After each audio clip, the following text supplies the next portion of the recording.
Okay, the next exercise we're going to look at is the spine twist. So the spine twist exercise is all about thoracic mobility, so that mid-upper part of the back, so around about here, so part of the back that doesn't get a huge amount of movement, and we're going to get that moving through some rotation, so just working into the obliques as well, so the waist muscles either side here, those obliques working as we rotate from side to side. So a few different versions that we can work through here. I like to do this exercise with my legs crossed, but you can take the legs in front, so just a light bend through the knees, feet flat on the floor, or you can have those legs fully extended with those legs pulled together.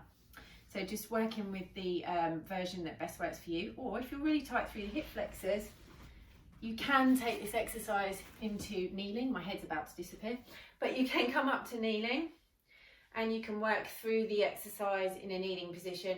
A little bit harder, you have to really engage the core to keep those hips facing forward. You can even do it in standing, so there's lots of different ways of doing it, but we like to practice it on the floor to really get the technique right. So from a seated position, the important thing here is we're trying to find length in the spine, so drawing up through that spine as if you've got a piece of string coming out of the top of the head, finding length in that spine. You might find it helps, so I have quite tight hips, so I find it helps me to sit up on a block, or you could sit on a folded towel or on a cushion, a firm cushion. It just helps to raise the hips up and it just makes it a little bit easier to grow nice and tall, finding length in the spine. So then hand position, we'd always start with the hands in that prayer position, tucking the fingers just under the chin, and that's just to make sure that the head stays with the body when we rotate from side to side. So from here, I'm going to draw my belly button back towards my spine, so feeling nice and engaged through the abdominals, and then inhaling, and as I exhale, I'm going to rotate through the spine just to rotate the body over to one side, inhaling back to centre, and exhaling to take it round to the other side, inhaling back to centre. So I'm just working with my range of movement, rotating from side to side, keeping locked in from the waist down as if everything from the waist down is set in cement, so my knees aren't moving. If my feet were out in front, my feet wouldn't be travelling, those knees wouldn't be moving, sliding past one another. The movement is all coming from the spine, rotating from side to side. Shoulders down, really easy for those shoulders to rise up in this position. And taking that head, so the chin is glued to those fingertips and the head is moving side to side. So it's an exhale to rotate away and inhaling back to centre, growing taller each time you come back to the centre.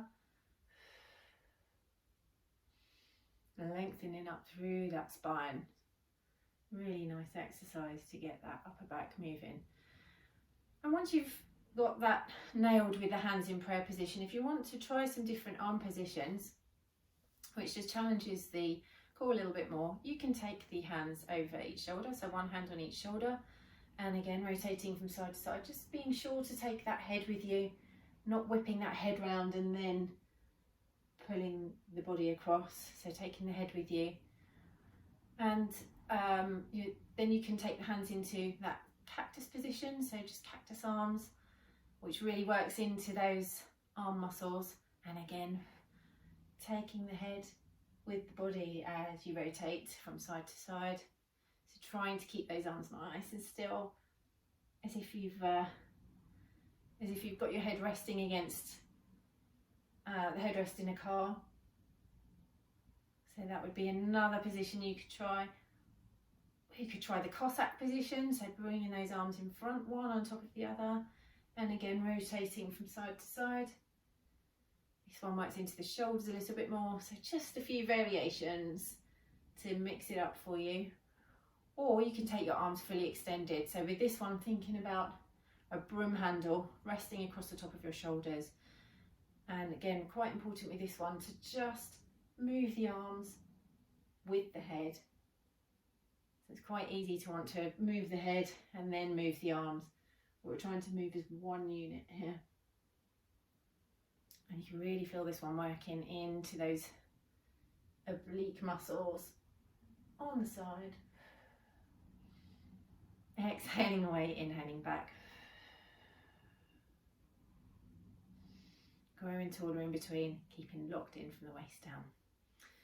Okay, so that's our spine twist exercise. Do like to practice that one quite a lot. It's really great for getting that mobility into that mid upper part of the spine.